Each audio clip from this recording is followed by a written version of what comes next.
Student, welcome back to your online classes. I'm your social study faculty Anu Sharma.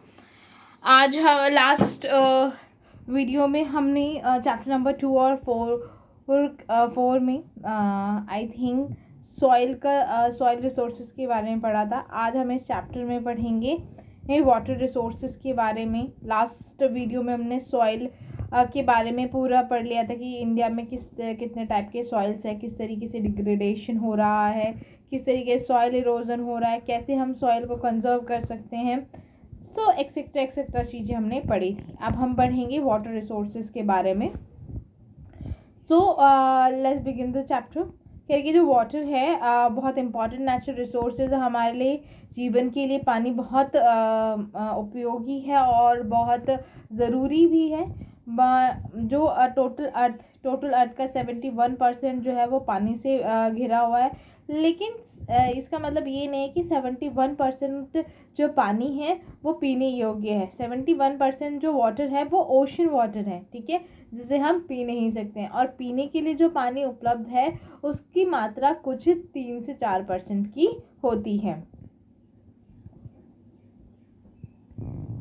Ocean account for about 97% of total water on earth। कह रहे कि अर्थ में जो 97% जो water है वो समुद्र का पानी है, खारा होता है, जिसे हम यूज़ नहीं कर सकते हैं, जिसे हम पी नहीं सकते हैं। ना वो डोमेस्टिक के लिए यानी घरेलू काम के लिए उपयोगी होता है, ना खेती के लिए उपयोगी होता है, और ना इंडस्ट्रियल पर्पज़ के लिए उपयोगी होता है।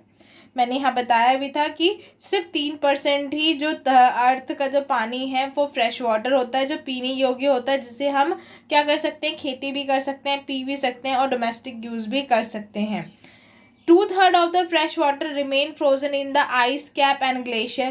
कह रही कि इस 3% का जो 2/3 पानी है वो कहाँ से आता है, वो जो हमारे जमे हुए ग्लेशियर है वहाँ से आता है।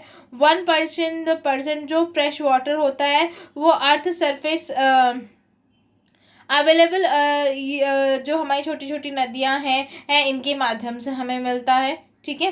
Fresh water is most precious natural resources. जो फ्रेश वाटर है वो बहुत ही क्या है, बहुत ही कीमती नेचुरल रिसोर्स है हमारे लिए। और ये धरती पर रिवर्स और लेक के रूप में मिलता है, या फिर जब रेनफॉल होती है, रेनफॉल भी फ्रेश वाटर के लिए एक इम्पॉर्टेंट सोर्स है। जब rain water is continuously recycled in nature through evaporation, condensation and precipitation, thus the quality of water remain fixed on earth. कह रहे कि रेन वाटर की वजह से, यानी जब रेनफॉल होता है, इवेपोरेशन, कंडेंसेशन और प्रेसिपिटेशन की वजह से, तब जाके वाटर की क्वालिटी क्या रह पाती है, अर्थ पर फिक्स रह पाती है। Purity and quality of water is of a primary concern of to human being as it is directly related to their domestic needs and economic activity. कह रहे कि जो पानी की शुद्धता है और जो उसकी क्वालिटी है, गुणवत्ता है वो क्या है, बहुत इम्पॉर्टेंट है हमारे घरेलू आवश्यकताओं के लिए भी और आर्थिक एक्टिविटीज़ के लिए, इकोनॉमिक एक्टिविटीज़ के लिए भी। Distribution of fresh water resources is highly uneven on the surface of the earth. कह रहे हैं कि जो फ्रेश वाटर रिसोर्सेज हैं हमारी धरती पर, उसका जो बंटवारा है वो बहुत अनइवन है। मतलब कहीं पर तो बहुत ज़्यादा फ्रेश वाटर मिलता है और कहीं पर बहुत कम या ना के बराबर। इसके आगे है जैसे यहाँ पे बताया गया है, among the area already face water. कुछ जो एरियाज होते हैं वहाँ पर पानी की कमी पाई जाती है, जैसे साउथ अफ्रीका है, वेस्टर्न एंड सेंट्रल एशिया है, नॉर्थ ईस्टर्न चाइना है, western USA, Mexico and south America, most of Australia. यहाँ पर क्या है, फ्रेश वाटर के रिसोर्सेज की कमी है। जैसे जैसे पॉल्यूशन बढ़ता जा रहा है, वाटर रिसोर्सेज पर प्रेशर भी वैसे वैसे बढ़ता जा रहा है। हमें क्या करना चाहिए, हमें फ्रेश वाटर के रिसोर्सेज यानी जो फ्रेश वाटर का जो वेस्ट है वो बहुत कम करना चाहिए। क्योंकि हमें फ्रेश वाटर की नीड जो है बहुत सारी चीज़ों में होती है। हम फ्रेश वाटर की मदद से खाना उगाते हैं, कैश क्रॉप उगाते हैं, प्रोड्यूस करते हैं, डोमेस्टिक जो हमारी डोमेस्टिक नीड होती है उसे पूरा करते हैं। राइजिंग स्टैंडर्ड ऑफ लिविंग ठीक है। इसके बाद water shortage is also caused by misuse, over exploitation and contamination of water resources. जैसे मैंने भी कहा कि जो वाटर की ही शॉर्टेज है, किल्लत है, वो कैसे होती है? जब हम क्या करते हैं, मिसयूज करते हैं, जब हम क्या करते हैं, वाटर रिसोर्सेज का शोषण करते हैं, उन्हें गंदा करते हैं, ठीक है, तब भी हमें फ्रेश वाटर रिसोर्सेज की क्या होती है, कमी होती है। Economic factors such as the cost of supplying water to dry region also led to acute shortage of fresh water। कह रही कि इकोनॉमिक फैक्टर की वजह से जो फ्रेश वाटर, जिन इलाकों में फ्रेश वाटर के रिसोर्सेज क्या है, कम है, वहाँ तक फ्रेश वाटर पहुँचाने के लिए ये जो इकोनॉमिक फैक्टर हैं वो क्या करते हैं, वो बाधा उत्पन्न करते हैं। कुछ केसेस में Asia and Africa women and child have to walk long distance to bring water to meet their domestic need. कुछ जगहों पे एशिया और अफ्रीका जैसे जगहों पे औरतों और बच्चों को दूर दूर जाना पड़ता है फ्रेश वाटर लाने के लिए और अपने दैनिक ज़रूरतों को पूरा करने के लिए। इसकी डिटेल इन्फॉर्मेशन हम आगे पढ़ेंगे। नेक्स्ट टॉपिक है आपका water resources India. India has sufficient water resources in the form of perennial rivers, high annual rainfall, not underground water etcetera. कह रहे कि जो वाटर है इंडिया में, वाटर रिसोर्सेज जो है वो सफिशिएंटली क्या है, अवेलेबल हैं। कैसे अवेलेबल है यहाँ पे नदियाँ हैं, भारी वर्षा की वजह से जो फ्रेश वाटर का लेवल है वो मेंटेन रहता है। अंडरग्राउंड वाटर भी पर्याप्त मात्रा में उपलब्ध है। Many Indian do not have access to sufficient water due to the uneven distribution of these resources. बहुत सारे जो इंडियन हैं उनको क्या नहीं करनी पड़ती, बहुत ज़्यादा मशक्क़त नहीं करनी पड़ती है। India has undertaken many river valley project for a proper utilisation of its water resources. India ने बहुत सारे रिवर वैली प्रोजेक्ट किए हैं जिससे वाटर के जो वाटर का यूटिलाइजेशन है वो प्रॉपर किया जा सके। Next topic is conservation of water resources. हम किस तरीके से वाटर रिसोर्सेज को बचा सकते हैं। पहला क्या कर सकते हैं हम, treating the impurities before the releasing them into the water bodies. हमें क्या करना चाहिए, फैक्ट्री से निकलने वाला जो प्रदूषित पानी होता है उसे फैक्ट्री से निकलने से पहले ट्रीट करना चाहिए। उसमें से जितने भी केमिकल होते हैं और कोई भी ऐसी इम्प्योरिटी होती है जो वो वाटर बॉडीज़ को गंदा कर सकती हैं, उन्हें क्या करना चाहिए, उन्हें अलग कर देना चाहिए। दूसरा क्या कर सकते हैं हम, इंडस्ट्रियल वाटर में भी recycle and use for cleaning and cooling the machine. जो इंडस्ट्रियल वाटर होता है वो क्या होता है, वो रिसाइकिल बेसिकली मशीनों को ठंडा करने के लिए, साफ़ करने के लिए इन इंडस्ट्रियल वाटर का यूज़ किया जाता है। तो हमें ऐसा नहीं करना चाहिए।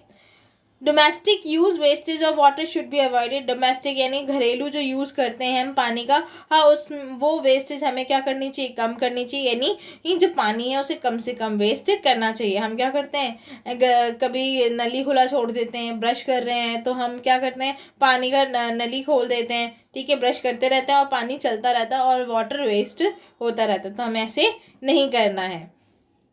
नेक्स्ट है afforestation can slow down the surface run of and improve sipping of water in soil. कह रहे कि अगर हम क्या करें, एफॉरेस्टेशन करें, पेड़ लगाएं, जंगल लगाएं, तो इससे क्या होगा कि जो वाटर की यूजेज है, यानी जो ग्राउंड लेवल का जो वाटर है वो क्या होगा, वो इम्प्रूव होगा। कि कैसे होगा कि जो पेड़ हैं वो क्या करेंगे, वाटर को सिप करेंगे सॉइल में और जो ग्राउंड वाटर है उसे क्या करेंगे, मेंटेन रखेंगे। Introducing rain for water harvesting to store water. हमें क्या करना चाहिए, जब बरसात होती है तो उससे आने वाला जो पानी होता है, रेन वाटर होता है, उसे बचा के रखना चाहिए। ऐसे प्लांट लगाने चाहिए जिसमें हम रेन वाटर को क्या कर सकें, स्टोर कर सकें और रिसाइकिल करके उसे यूज़ कर सकें। ड्रिप इरिगेशन करना चाहिए हमें, फव्वारों की मदद से सिंचाई करनी चाहिए जिससे पानी, बहुत ज़्यादा पानी क्या ना हो, वेस्ट ना हो और साथ के साथ क्या ना हो, लैंड डिग्रेडेशन ना हो। Saving and existing sources of water और फ्रॉम पोल्यूशन फर्दर डिग्रेडेशन। हमें क्या करना चाहिए, जितनी भी हमारे पास नेचुरल रिसोर्सेज हैं, चाहे वो वाटर हो चाहे वो लैंड हो, उन्हें पोल्यूशन से हमें बचाना चाहिए। Constructing dam to store water for domestic and agriculture purpose. हमें बड़े बड़े डैम्स बनाने चाहिए ताकि हम क्या कर सकें, ये वाटर को स्टोर कर सकें डोमेस्टिक और एग्रीकल्चर पर्पस के लिए। Improving of improving of quality E water. अब हम जो वाटर की क्वालिटी गुणवत्ता है उसे कैसे बढ़ा सकते हैं, कैसे कर सकते हैं? सबसे पहला इन्होंने मेथड दिया है कंटेनमेशन ऑफ वाटर। हमें क्या करना चाहिए, ये जो वाटर है उसे क्या करना चाहिए, कंटेनमेंट करना। कंटेनमेंट का मतलब होता है उसे रिफाइन करना चाहिए, उसे साफ करना चाहिए। Contamination of water is caused by untreated or partially treated sewage, pesticide, chemical fertilizer, and industrial effluent. Use of containment water of causes serious diseases. कह रहे हैं कि कंटेनमेशन ऑफ वाटर का मतलब क्या होता है कि जो अनट्रीटेड वाटर होता है, जैसे हम क्या नहीं करते हैं, जैसे हम क्या नहीं करते हैं, साफ़ नहीं करते हैं, जैसे सीवेज का पानी हो गया, नालियों का पानी हो गया, या खेतों से निकला हुआ पेस्टिसाइड से भरा केमिकल पेस्टिसाइड और फर्टिलाइज़र वाला जो वाटर हो गया, इंडस्ट्री से निकलने वाला जो वाटर हो गया, ये सारे कंटेमिनेशन वाटर होते हैं। और अगर इन वाटर्स की वजह से, इन गंदे पानी की वजह से क्या होता है, सीरियस प्रॉब्लम्स हो जाती हैं, सीरियस डिसीज़ हो जाते हैं। ठीक है, जैसे कि टाइफाइड हो गया, क्लोरिया हो गया, हेपेटाइटिस हो गया, डिसेंट्री हो गया, डायरिया हो गया, ये सारी के सारी बीमारियां इन कंटेनमेंट वाटर की वजह से होता है। Lead present in water is harmful the nervous system. और जो लेड होता है जो कि इन पानियों में, कंटेनमेंट वाटर में जो हमें मिलता है, वो हमारे दिमाग के लिए बहुत ही क्या होता है, बहुत ही बुरा होता है। तो इसकी वजह से ये जो पानी है, कंटेनमेंट वाटर की वजह से जो वाटर की क्वालिटी है वो क्या हो जाती है, डिग्रेड हो जाती है। तो यहाँ पे बोला ये जा रहा है कि भाई हमें क्या करना चाहिए, अगर हम कंजर्वेशन की बात करें तो ये जो कंटेनमेंट वाटर है, ठीक है, उसे वाटर बॉडीज़ में डालने से पहले ही हमें क्या कर लेना चाहिए, उसे साफ़ कर देना चाहिए, क्लीन कर देना चाहिए। ऐसे प्लान बनाने चाहिए कि भाई कंटेनमेंट वाटर पहले क्लीन हो जाए, इससे जितनी भी इम्प्योरिटीज़ है वो हट जाए, और तभी ये वाटर बॉडीज़ में मिले, ताकि वाटर बॉडीज़ के वाटर की क्वालिटी को ये ना गिराए। दूसरा है पेस्टिसाइड्स की वजह से भी जो वाटर क्वालिटी है वो क्या होती है, डिग्रेड होती है।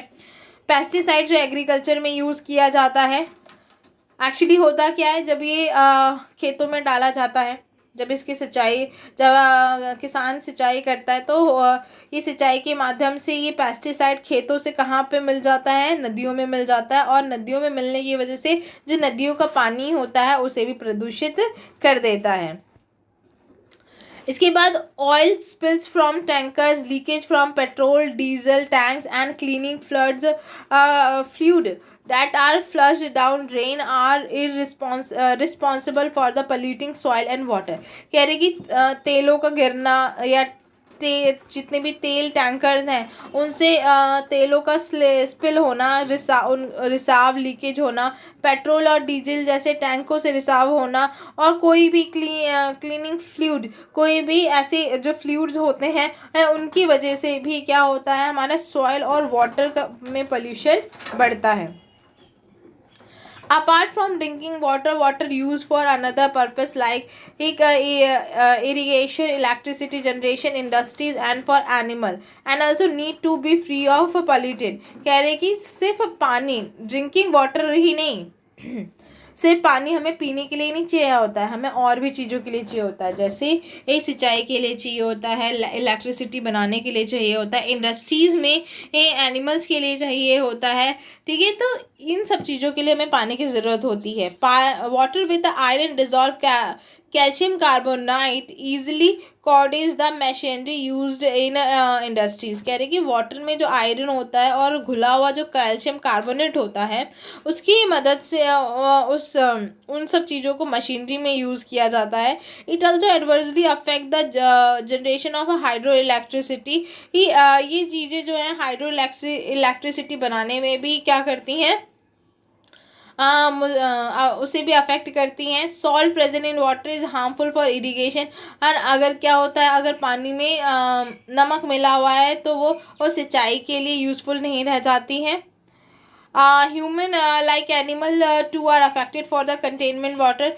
और ना सिर्फ इंसान बल्कि जो जानवर हैं वो भी इन गंदे दूषित पानियों से क्या होते हैं, प्रभावित होते हैं। Purity of drinking water is of utmost important. जो पीने के पानी की जो गुणवत्ता है, शुद्धता है, वो बहुत ही क्या है, बहुत बहुत बहुत ही ज़रूरी होती है। इट शुड बी फ्री, ये फ्री होना चाहिए, यानी जो प्योरिटी, जो गुणवत्ता है पानी का वो सबके लिए होना चाहिए. Also short for harmful object like bacteria, parasite, hydrocarbon, lead, salt and iron. कह रहे कि जो पानी है वो इन सब चीज़ों से क्या होना चाहिए, bacteria, parasites, hydrocarbon, lead, salt, iron जैसी चीज़ों से फ्री होना चाहिए. Drinking water can be completely disinfected only through chlorination. कह रहे कि जो पीने वाला पानी है उसे पूरी तरीके से अगर हमें डिसइंफेक्ट जो है हम वो किसके थ्रू कर सकते हैं, क्लोराइजेशन के मेथड से कर सकते हैं. The most common method however is to boil the water and it kill all the bacteria. इस मेथड में हम क्या करते हैं, सबसे कॉमन मेथड है, अगर हम पानी को उबाल देते हैं तो सारी जितनी भी इम्प्योरिटीज़ होती हैं वो ख़त्म हो जाती हैं और पानी बिल्कुल शुद्ध हो जाता है. तो इसके साथ ये चैप्टर कंप्लीट होता है और इसके साथ मैं आपका ये सेशन भी एंड करती हूँ. So guys, I am ending this session. Goodbye. Take care.